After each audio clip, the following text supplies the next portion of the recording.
සාමාන්‍යයෙන් මස්පිඩු පෙරලීමක් නැත්නම් කෙන්ඩ පෙරලීමක් හඳුන්වන්න පුළුවන් අපිට මාංශ පේශියක් හදිස්සියේ තද වෙලා తాවකාලික ලිහිල් වෙන්නේ නැතුව තප්පර 10ක් වෙන්න පුළුවන් විනාඩි 15ක් වෙන්න පුළුවන් මේ දක්වාම දැඩි වේදනාවක් ඇති කරන තත්ත්වයක් තමයි මේ සාමාන්‍ය කෙන්ඩ පෙරලීමක් මස්පිඩු පෙරලීමක් කියන තත්ත්වය.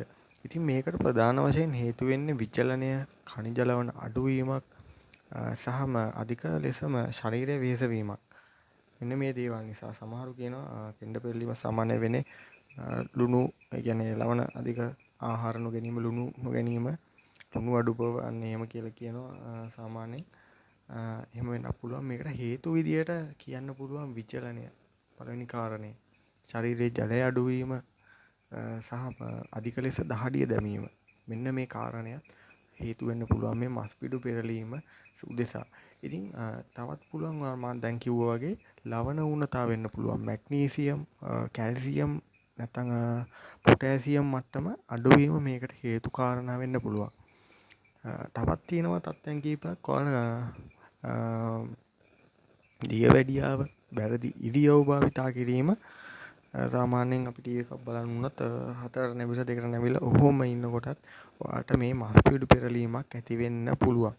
සහ ඔයාලගේ වැරදි ඖෂධ භාවිතය ඖෂධ විෂ වෙන්න පුළුවන්. ඒ වගේ කාරණා නිසාත් ඔයාලට මේ මස්පිඩු පෙරලීමක්, කෙන්ඩ පෙරලීමක් බොහෝ විටම ඇති වෙන්න පුළුවන්. ඉතින් මේකට ඔයාලට කරගන්න පුළුවන් පිළියම් විදියට ඇදීම නැත්නම් පීඩාවට පත් වුණ පේශිය සෙමෙන් දිගාරින්න පුළුවන්. නැත්නම් පාදයේ ඇඟිලි ශරීරයේ දෙසට ඇදීමක් සිදු කරන්නත් පුළුවන්. තව පුළුවන් ඔයාලට තැවීමක් විදියටත් කරන්න පුළුවන්. වේදනාකාරී ස්ථානයේ වල මද රස්නේ උණු ජලයේ රෙදි කෑල්ලක් අරගෙන පොට්ටනියක් විදියට හදලා ඔයාලට තැවීම නැත්නම් සම්බාහනය කිරීම ඔයාලට සරලවම කරගැනීමේ හැකියාව තියෙනවා. ඉතින් ඔයාලට පුළුවන් වැඩිපුර ජලය පානය කරන්න පුළුවන්. දිනකට අවශ්‍ය ප්‍රමාණයට හොඳින් ජලය පානය කරන්න. මේ කියන කාරණා වලින් ඔයාලට පුළුවන් මේ දේ වළක්වා ගැනීමේ හැකියාව ඔයාලට තියෙනවා. ඉතින් ඔයාට නැත්නම් වෙනත් කෙනෙක්ට වෙන්න පුළුවන් නිතරම මස්පිඩු පෙරලීමක් සිදු වෙනවා නම් ඒක වැඩිපුරම ඇතිවන වෙලාව රාත්‍රියේදී නැත්නම් දහවල් ව්‍යායාම වලදී වෙන්න පුළුවන්. මේ ශරීරයේ වෙනත් රෝග ලක්ෂණ තියෙනවද කියලා ඔයාලට නිර්ණය කළා ඔයාලට වෛද්‍යවරයෙකුගේ උපදෙස් ලබා ගැනීමේ හැකියාව තියෙනවා. ඉතින් ඔයාලට තවත් මම කාරණා කීපයක් කියන්නම් මේක සුව කර ගැනීමට මොනවද කරගන්න පුළුවන් කියලා. තල තෙල් නැත්නම් සුදුසු තෙල් වර්ගයක් ඔයාලට ආලේප කරලා රත් කරලා ලුණු පොට්ටනියකින් තැවීම සිදු කරන්න පුළුවන්.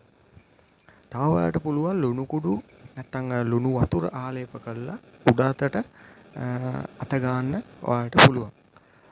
ඒ කියන්නේ ලුණු සල්පයක් ආහාරයට ගැනීම මේ සමගම සිදු කිරීම හොඳයි.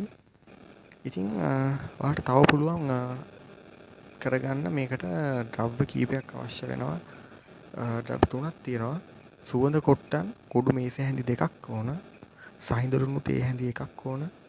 තව ඕන විනාගිරි තේ හැඳි 1ක් ඕන.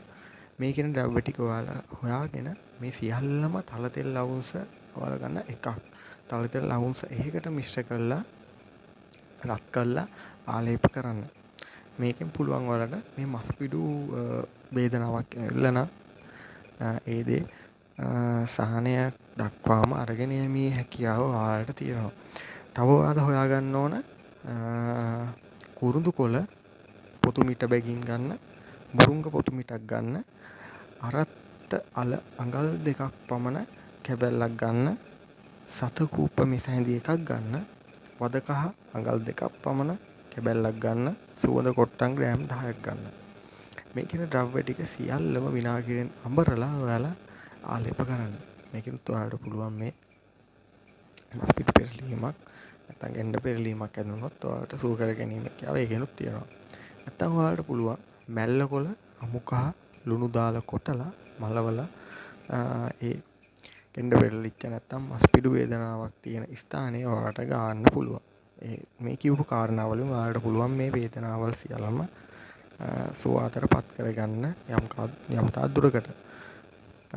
මේ දේ එක දිගට වෙනවා නම් ඔයාලා අනිවාර්යෙන් වෛද්‍ය උපදෙස් ගන්න අනිවාර්යෙන්ම ක්‍රියා කරන්න ඕනේ. ඉතින් ඊළඟ දවසෙත් අපි මේ වගේම වීඩියෝ එකකින් හම්බෙන බලාපොරොත්තු වෙන. එහෙනම් අදට ගිහිල්ලා එන්නම් හැමෝටම සුබ දවසක්.